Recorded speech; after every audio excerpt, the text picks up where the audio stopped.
Most of us associate the holiday with happy pilgrims and Indians sitting down to a big feast, and that did happen once. The story began in 1614 when a band of English explorers sailed home to England with a ship full of Patuxet Indians bound for slavery. They left behind smallpox, which virtually wiped out those who escaped.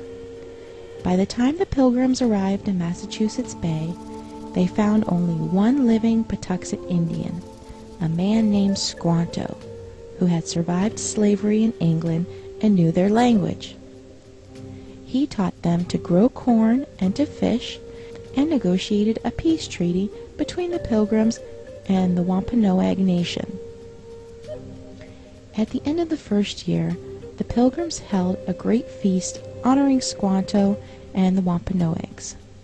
But as the word spread in England about the paradise to be found in the New World, religious zealots called the Puritans began arriving by the boatload. Finding no fences around the land, they considered it to be public domain. Joined by other British settlers, they seized land, capturing strong young natives for slaves and killing the rest.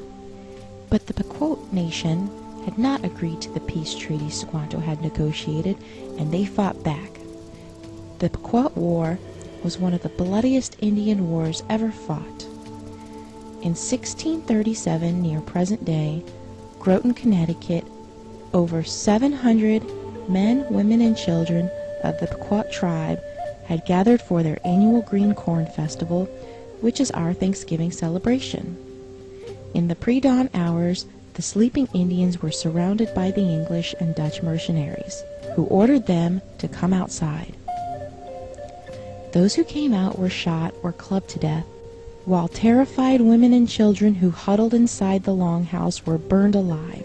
The next day, the governor of the Massachusetts Bay Colony declared a day of Thanksgiving, because 700 unarmed men, women, and children had been murdered. Cheered by their victory, the brave colonists and their Indian allies attacked village after village.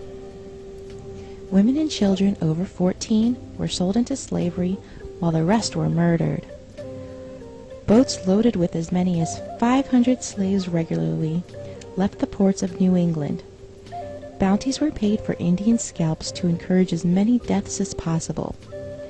Following an especially successful raid against the Pequot in what is now Stamford, Connecticut, the churches announced a second day of Thanksgiving to celebrate a victory over the heathen savages. During the feasting, the hacked-off heads of the natives were kicked through the streets like soccer balls. Even the friendly Wampanoag did not escape the madness. Their chief was beheaded and his head impaled on a pole in Plymouth, Massachusetts, where it remained on display for 24 years. The killings became more and more frenzied, with days of Thanksgiving feasts being held after each successful massacre.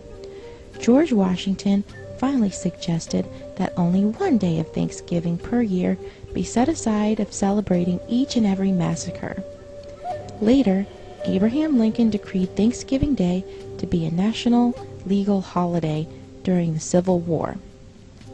On the same day, he ordered troops to march against the starving Sioux in Minnesota. The story doesn't have quite the same fuzzy feeling associated with it as the one where the Indians and Pilgrims are all sitting down together at a big feast. But we need to learn our true history so it won't ever be repeated. This Thanksgiving, when you gather with your loved ones to thank your Creator for all your blessings, think about the people who only wanted to live their lives and raise their families. They also took time out to say thank you for all their blessings.